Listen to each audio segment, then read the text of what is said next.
ஆனா இன்னைக்கு நான் நடிகனா வரலையே. நான் நடிகனாங்கிறதுனாலயோ அதுக்கு நீங்க காட்டுற அன்புக்காகவே அதை தப்பா பயன்படுத்துறதுக்கு நான் வரல.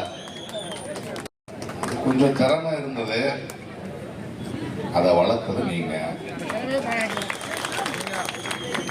நேரம் செலவழிச்சு படம் பார்த்தது நீங்க, காசு கொடுத்தது நீங்க. என் குடும்பம் நல்லா இருக்கு. அதை திருப்பி கொடுக்க முடியாதுல்ல காசை. ஆனா அன்புக்கு என்ன கொடுக்கணும்? இன்னைக்கு தங்கச்சி பாடிட்டு இருந்தாங்க, ரொம்ப சந்தோஷமா இருந்தது. கலைஞனா ஒரு கலை, ஒரு பாடல், ஒரு கலைஞனுங்கிற பேர் இருக்குல்ல, அது வெறும் என்டர்டைன்மெண்ட் இல்ல. இப்பேற்பட்ட மேடைகளுக்கும் அது பயன்படணும்.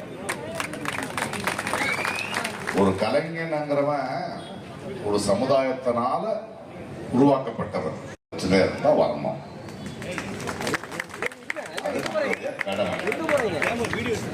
இந்த கடைசி பாட்டு ரொம்ப நல்லா இருக்கு. டபுள் இன்ஜின் சர்க்கார், மோதியும் அதிமுகவும் டப்பா சர்க்கார்.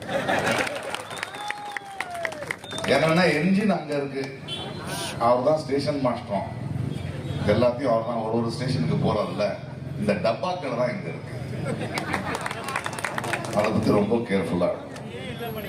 மக்கள் நான் நிறைய பேச மாட்டேன், ஒரு 2-3 விஷயம் பேசுவேன், அவ்வளவுதான். முதல்ல பழனியை பத்தி பேசுறேன். நம்ம இந்த சாமி சிலைய திருடுற கும்பலை பத்தி கேள்விப்பட்டிருக்கோம்ல, நிறைய கதைகள் இருக்கும். இப்போ முருகனையே சாமியே திருடுற கும்பல் வந்திருக்கு. பழனி அவங்களுக்கு முப்பாட்டமா கதை அடிக்கிறானுங்க. அறிவுள்ள பழனி தமிழ் கடவுள், அதுக்கு கொஞ்சம் வரலாறு தெரியணும், ஆர்கியாலஜி தெரியணும். தெரியல விட்டுருங்க, ஆனா நாங்க கேர்ஃபுல்லா இருக்கணும். இந்த தேர்தல் 3 மாடலுக்கான தேர்தல், அப்படிதான் பார்க்கணும். 1 திராவிட மாடல், 2வது அடிமை மாடல், 3வது சினிமா மாடல். நான் அரசியல்வாதி கிடையாது, நான் எந்த கட்சிக்காரனும் கிடையாது. உங்களை மாதிரி நானும் ஒரு ஓட்டர் தான். நம்ம 2 பேரும் இந்த தேர்தல் என்னன்னு பேசணும். இந்த மாடல்கள் என்ன கொடுக்குதுன்னு பேசணும். திராவிட மாடல் என்ன கொடுத்துச்சு? கல்வி கொடுத்துச்சு. பாருங்க, இந்தியாவிலேயே ஒரு மாநிலம் இப்படி இருக்கணுங்கிற பெருமையை சேர்த்துச்சுப்பாங்க. மொழி மானத்தை காப்பாத்துச்சு.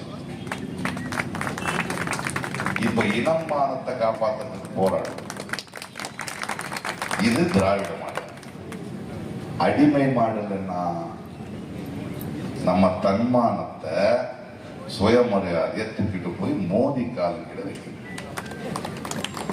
தேவையானவங்க இவனுங்க எப்படின்னா, ஒரு கதை சொல்றவங்களுக்கு ஒரு பெரிய கிணறு இருந்தது தமிழ்நாடு. ஒரு கிணறுன்னு வச்சுக்கோங்களேன். அதுல ஒரு தவளைகளோட சாம்ராஜ்யம் இருக்கு. தவளைகள் நல்லா வாழ்ந்துகிட்டு இருக்கு. அவங்களுக்கு நடுவில் ஏதோ மனதாபம் இருந்தாலும் பேசிக்கிட்டு ஒரு மாநிலம் மாதிரி வாழ்ந்துட்டு. அதுல ஒருத்தன் என்ன பண்ணுவான், அடே நான் தான் ஆடுவேன், நான் தான் தலைவன் ஆடுவேன் அப்படின்னு சொல்லுவான். எடப்பாடியோ படப்பாடியோ யாரோ,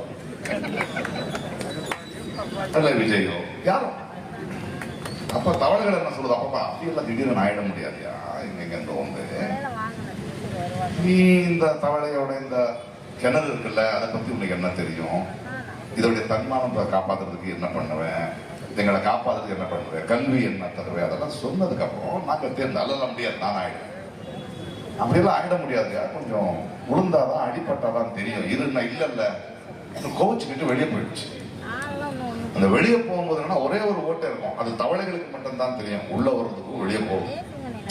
உள்ளூர்காரனை விட்டா வெளியூர்காரனை விட மாட்டோம்ல. தவளை வெளியே போச்சு. அங்க பிஜேபிங்கிற பாம்பு நிக்குது. பார்த்த உடனே சாப்பிட வந்த, ஐயோ என்ன சாப்பிடாத, சாப்பாடு என் கிணறு நிறைய இருக்கு, வழி இல்லடா, எப்படி போதும், நான் கூட்டு போறேன், நீ வந்துட்டு என்ன அங்க தலைவன் ஆக்கிட்டு இருந்துச்சு. அந்த பாம்பை உள்ள இழுத்துட்டு வரானுங்க. இப்போ வேற வர முடியல இல்லைங்க. உள்ள வந்து என்ன நடக்கும்? இந்த தவளை மத்த தவளை, டேய் நம்மளுக்குள்ள பேசி முடிக்க வேண்டிய விஷயம், நம்ம மாநிலம் நல்லா இருக்கணும்டா, வெளியில ஏன்டா இந்த பாம்பை கொண்டு வந்த, அதெல்லாம் முடியாது. இவனை பிடிக்கல, இவன் தான் எதுவும் கேள்வி கேட்கறான், இவனை சாப்பிடு, இவன் மேல இடி கேஸ் போடு, இவன் மேல அந்த கேஸ் போடு, இந்த கேஸ் போட்டு 4-5 பேரை முடிச்சாச்சு. அதுக்கப்புறம் இதுக்கு தெரியாதது என்னன்னா, அதுக்கப்புறம் போன்னு சொன்னா பாம்பு போகாது, இவனையும் சாப்பிட்டு எல்லாரையும் சாப்பிட்டு. இதுதான் அடிமை மாடல். இத பாருங்க, வெட்கம் சூடு சொரணை இந்த அடிமை மாடலுக்கு கொஞ்சம் கூட இல்லை. மகளிர்களை பத்தி அந்த உரிமையை பத்தி ஒரு சட்டம் எடுத்துட்டு வரணும்னு திடீர்னு நேற்று நான் வந்து நம்மளுடைய எம்பியை கேட்டேன், எங்க போயிட்டு இருக்கேன், நான் மதுரை வரல, திடீர்னு கூப்பிட்டு இருக்காரு மன்னர், என்னன்னு போகலாம். அங்க போன அதுக்குள்ள டீலிமிட்டேஷன் பாஸ் பண்றான். அதாவது இது ரொம்ப முக்கியமானது. ஏன்னா இந்த டீலிமிட்டேஷன் பாஸ் ஆயிடுச்சுன்னா 50 ஆண்டு காலத்துக்கு தென்னிந்தியாவுக்கு இருக்கிற பிரச்சனையை அரசியல் மாறிடும். மக்கள் தொகையை வச்சு எம்பிகளை அதிகமாக்குறாங்களாம். அதை பத்தி உங்களுக்கு தெரியும். மக்கள் தொகையை வச்சு பெரும்பான்மையை வச்சு நீங்க பண்ணலாமா? பெரும்பான்மை தான் உண்மைனா உண்மை, அதை மேலதான் எல்லாம் தீர்மானிக்கணும்னு அண்ணா அன்னைக்கே சொன்னாரு. அப்ப மயில் இல்லடா பறவை, தேசிய பறவை, காக்கா தான் ஆகணும். உங்களுக்கு பெரும்பான்மை இருந்தா அரசியல்ல ஜெயிக்கலாம், ஆட்சி பிடிக்கலாம், அது வரைக்கும் தான் பெரும்பான்மை. அதுக்கப்புறம் இந்த பெரும்பான்மையை தாண்டி சமத்துவம், சகோதரத்துவம், அதை பத்தி பேசணும். இவங்க பெரும்பான்மை தான் பேசுவாங்க.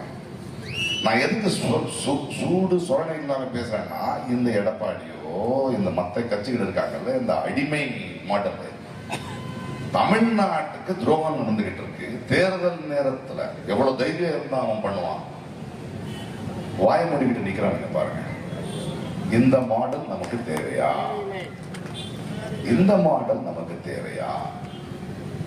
திருப்பரங்குன்றத்தில் நடக்கிறத பத்தி நான் பேச தேவையில்லை. என்ன நடக்குதுங்க? மதுரையை இன்னொரு மணிப்பூராக்க போறாங்க அவனுங்க. அங்கிருந்து ஸ்ட்ரெயிட்டா பழனிக்கு வருவாங்க. இதுதான் இவங்களுடைய வேலை. இங்க வந்து முப்பாட்டன் சொல்லிட்டு இருக்காங்க. பழனி கிறிஸ்துவர் அதிகமா இருந்தா பெத்லஹேம் இந்தியால தான் இருந்தது, இயேசு கிறிஸ்து இங்க தான் பிறந்தாருன்னு சொல்லியிருப்பாங்க. இவனுக்கு இந்துக்கள் மேல இருக்கிற அன்பில்ல அதிகாரம் வேண்டும், அது மட்டும்தான் வேணும். இந்த மோதிக்கும் இவனுங்களுக்கும் பழக்கணும். இதுக்கான பதில் நீங்க கொடுக்க வேண்டியதா ஒரு தேர்தல். இது சினிமா மாடல்னு ஒண்ணு இருக்கு. ஒரே சினிமால காசு சம்பாதிச்சிடலாம்ப்பா, பெரிய ஹீரோ ஆயிடலாம், ஸ்டார் ஆயிடலாம். சினிமால ஓகே. ஒரு சினிமாக்குள்ள நீ டாக்டர் ஆகலாம், இன்ஜினியர் ஆகலாம், முதல்வர் கூட ஆகலாம். அரசியல் அப்படியே முதல்வர் ஆயிடுங்க. நீ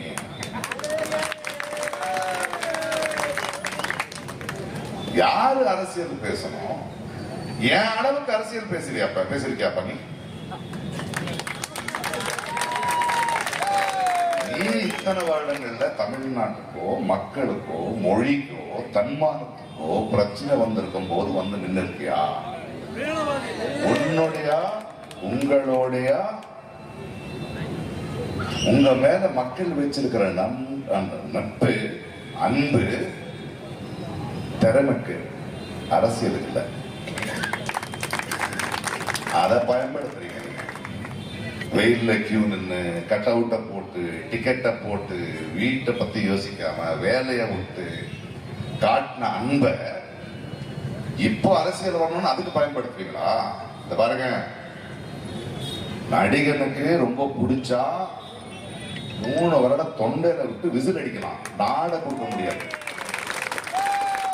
நாட கொடுக்க கூடாது. அரசியல் வேற, சினிமா வேற, அந்த அன்பு வேற, இந்த அன்பு வேற. அதற்கு இறங்கணும், பேசணும். சீமான் பரவாயில்லையா, 10 வருஷமா மக்களை பத்தி பேசிக்கிட்டு இருக்காரு. பெரிய பெரிய நடிகர்கள் அப்படியெல்லாம் ஆகாது. அதை பத்தி இருக்கணும். திராவிடியன் மாடல் வேணுமா, அடிமை மாடல் வேணுமா, சினிமா மாடல் வேணுமா? ஏன்னா அரசியல் யாரை பண்ணணும் அங்கிற ஒரு கேள்வியை நான் மக்கள் கிட்ட கேட்கிறேன். என்னை பொறுத்த வரைக்கும் அரசியல் மக்கள் நாம பண்ணணும், ஜெயிச்சவங்க வேலை பார்க்கணும். ஆனா அந்த இந்தியாவில் ஜெயிச்சவங்க அரசியல் பார்த்துக்கிட்டு இருக்காங்க, நாம வேலை பார்த்துக்கிட்டு இருக்கோம். அதை மாற்றணும். நம்ம அரசியல்னா யாரை தேர்ந்தெடுக்கிறோம், யாரை தேர்ந்தெடுக்கிறோம். இந்தியாவோட அரசியல் என்ன? இன்னைக்கு எதுக்கு தமிழ்நாடு எதுக்கெல்லாம் நிக்குது? அதுக்கு யார், எந்த அணி நம்மளோட நிக்கும், தமிழுக்காக துடிக்கும், அதை யோசிக்கணும். கடைசியா ஒரே ஒரு வார்த்தை சொல்றேன்.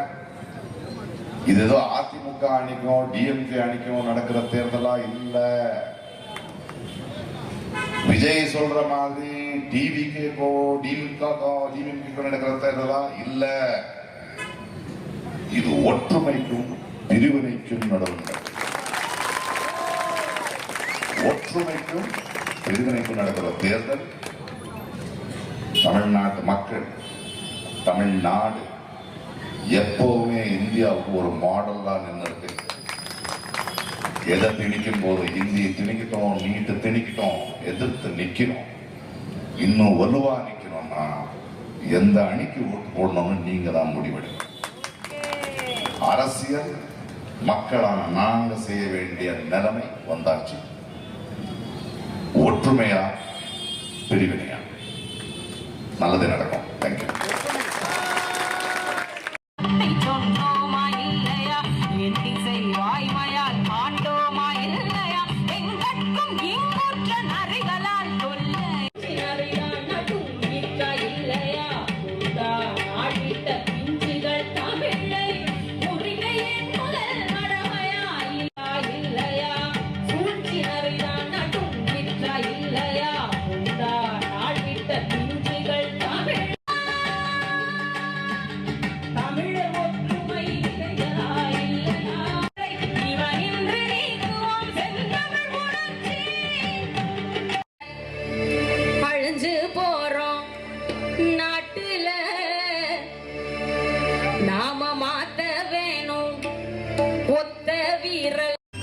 நீதிமன்றங்கள் மயிர் கூட புடுங்காது என்பத எச்சமானஸ்த சொல்லித்தான் ஒத்துக்கிட்டோம்.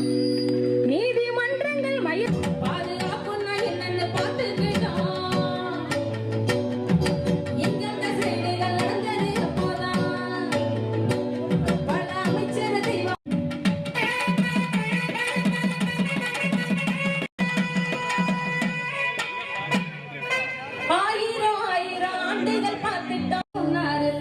பொங்க விரிஞ்ச மார்பு ஓனர் மோடி என்ன சொன்னாரு? ஒரே நாடு ஒரே மொழின்னு ஊழையிட்டார். ஒரே நாடு ஒரே மொழின்னு ஊழையிட்டாரு. இனி மாநிலமே இருக்காது மூடு என்றாரு. தமிழ் மொழிதான் வசந்ததுன்னு. ஏப்ரல் 23ஆம் தேதி நடைபெற இருக்கிற சட்டமன்ற தேர்தலில் திராவிட முன்னேற்ற கழகத்தினுடைய தலைமையில் அமைக்கப்பட்டிருக்கிற மதச்சார்பற்ற கூட்டணியின் சார்பில் மார்க்சிஸ்ட் கம்யூனிஸ்ட் கட்சியினுடைய வேட்பாளராக நிறுத்தப்பட்டிருக்கும் நட்சத்திர சின்னத்தில் வாக்கு சேகரிப்பதற்காக நடைபெறுகிற இந்த கூட்டத்தில் பங்கெடுத்திருக்கக்கூடிய சகோதரர் திரைத்துறையிலிருந்து வருகை தந்திருக்கிற பிரகாஷ்ராஜ் அவர்களே மற்றும் மேடையில் வீற்றிருக்கிற திராவிட முன்னேற்ற கழகத்தினுடைய நகரம், ஏற்கனவே இதை பற்றி தொடர் மதுக்கூர் சுட்டிக்காட்டி இருக்கிறார்கள். இந்த பழனி நகரம் என்பது ஒரு அமைதியான நகரமாக இருந்திட வேண்டும். ஏனென்று சொன்னால் தமிழகத்தில் மட்டுமல்ல, இந்தியாவில் இருந்தும் இன்னும் சர்வதேச அளவில் இருந்து கூட பல வெளிநாடுகளில் இருந்து கூட இந்த பழனி நகரத்திற்கு முருகனை தரிசிப்பதற்காக மக்கள் வந்து செல்லக்கூடிய நகரம். குறிப்பாக அப்படி வெளியிலிருந்து ஆன்மீகத்தில் ஈடுபாடு உள்ளவர்கள் வந்து செல்கிற இந்த நகரத்தில் தொழில் ரீதியாக சிறு சிறு வியாபாரிகள் அந்த வருகிற பக்தர்களை நம்பி தங்களுடைய வாழ்வாதாரத்தை நடத்தி கொண்டிருக்கிற ஒரு நகரம். அதோடு மட்டுமல்லாமல் பழனி நகரத்தில் இந்துக்கள், முஸ்லிம்கள், கிறிஸ்தவர்கள் என்று அனைத்து மதத்தை சேர்ந்தவர்களும் ஒற்றுமையாக மனித நேயத்தோடு மத நல்லிணக்கத்தோடு இருக்கக்கூடிய ஒரு நகரம். ஆகவே இந்த நகரத்தில் RSSம் அதே போல வேறு பல இந்து முன்னணி அமைப்பு போன்ற அமைப்புகளும் இந்த நகரத்தில் ஒரு கலவரத்தை உருவாக்குவதற்காக திட்டமிட்டு அவர்கள் முயற்சித்துக் கொண்டே இருக்கிறார்கள். ஏற்கனவே மணப்பாறை சந்தையில் பொள்ளாச்சியை சேர்ந்தவர் மாடு வாங்கி செல்லுகிற போது ஒரு இந்து சாமியார் அவர்களை ஒரு மோதலை உருவாக்குகிற நிகழ்வுகள் நடந்த போது மார்க்சிஸ்ட் கட்சி தான் தலையிட்டு அதை ஒழுங்குபடுத்துவதற்காக பல நடவடிக்கைகள் எடுத்த போது அதில் போடப்பட்ட வழக்கு இன்று வரை நடைபெற்றுக் கொண்டிருக்கிறது. ஆகவே இந்த பழனி நகரம் ஒரு நல்லிணக்கத்தோடு இருக்கக்கூடிய நகரமாக இருப்பது என்பது தேவை. ஆகவே இன்றைக்கு பாரதிய ஜனதா கட்சி, RSS, அதிமுக என்ற ஒரு முகமூடியை அணிந்து கொண்டு இன்றைக்கு தேர்தல் களத்தில் வந்திருக்கிறது. ஆகவே இந்த பழனி நகரம் அமைதியாக தொடர்வதற்கு மதச்சார்பற்ற கூட்டணியின் சார்பில் வேட்பாளராக போட்டியிட்டு இருக்கிற எனக்கு நீங்கள் அறிவால் சுற்றிய நட்சத்திர சின்னத்தில் வாக்களிக்க வேண்டும் என்று பணிவாக கேட்டுக்கொள்கிறேன்.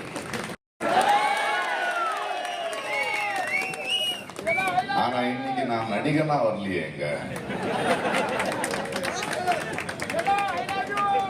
நான் நடிகனாங்கிறதுனாலயோ அதுக்கு நீங்க காட்டுற அன்புக்காகவே அதை தப்பா பயன்படுத்துறதுக்கு நான் வரல. கொஞ்சம் திறமை இருந்தது, அதை வளர்த்தது நீங்க. நேரம் செலவழிச்சு படம் பார்த்தது நீங்க, காசு கொடுத்தது நீங்க. என் குடும்பம் நல்லா இருக்கு. அதை திருப்பி கொடுக்க முடியாதுல்ல காசை. ஆனா அன்புக்கு என்ன கொடுக்கணும்? இன்னைக்கு தங்கச்சி பாடிட்டு இருந்தாங்க, ரொம்ப சந்தோஷமா இருந்தது. கலைஞனா ஒரு கலை, ஒரு பாடல், ஒரு கலைஞனுங்கிற பேர் இருக்குல்ல, அது வெறும் என்டர்டைன்மெண்ட் இல்ல.